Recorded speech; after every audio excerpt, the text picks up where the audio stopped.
сәлеметсіздер ме балалар? Сәлеметсіздер. Балалар көңіл күйлерің қалай? Жақсы. Олай болса балалар, қазір біз қазақтың ұлттық ойындарын ойнаймыз. Балалар, сендер қазақтың ұлттық ойындарын білесіңдер ме? Я. Қандай ойындар білесіңдер? Асық ату. Асық ату, Қадалапай. қандалапай, Садақ ату. садақ ату. Тағы ержан, қандай ойынды білесің? Байге. Байге, Көкпар. көкпар, Қу. қыз қуу, дұрыс айтасыңдар балалар. Бұлардың бәрі қазақтың ұлттық ойындары екен. Балалар, қазақтың ұлттық ойыны қанталапай. Осы қанталапайдың ережесімен сендерді таныстырамын. Мына қорытынды балалар, асықтар бар.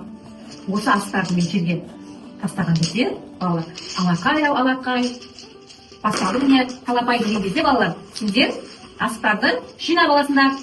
Алақай ау алақай, басталды міне талапай.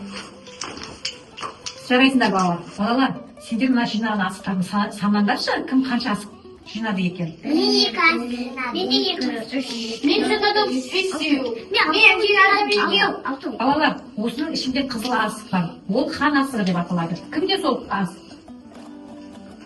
Қан асығы менде. Міне, балалар, мына хан асығы деп аталады. Мына асықты алған бала ойынды бірінші бастайды. Түсініңдер ғой да, балалар? Балалар, жинаған асығымызды қанталапайдың белгіленген сызығына тіземіз.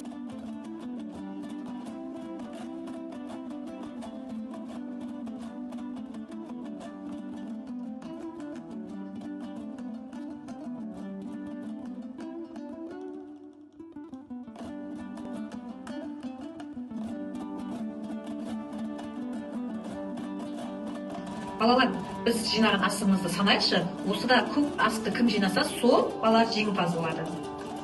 Ахмет, сен неше асық жинадың? Айша, сен неше жинадың? Нұртан, сен неше жинадың?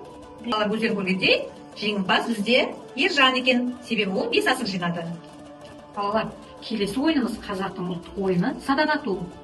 Ойынның ережесінде балалар, садағымызды берілген нысанадан атып өткізу.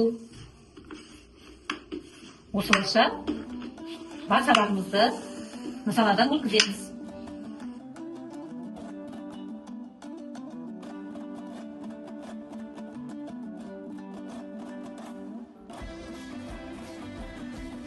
Балалар, садақ ату ойында өзінің мергендігімен, дәлдігіменен Ержан жеңімпаз болды. Ержанға қошемет көрсетеміз. Балалар, бүгін қазақтың ұлттық ойындарын ойнадық. Сендер білесіңдер ме балалар? Қандай ойындар ойнадық? Қандалапай. Дұрыс. Садақ ату. Садақ ату. Дұрыс айтасыңдар балалар. Балалар, сендер ойынға өте жақсы қатыстыңдар. Сендерге рахмет айтамын.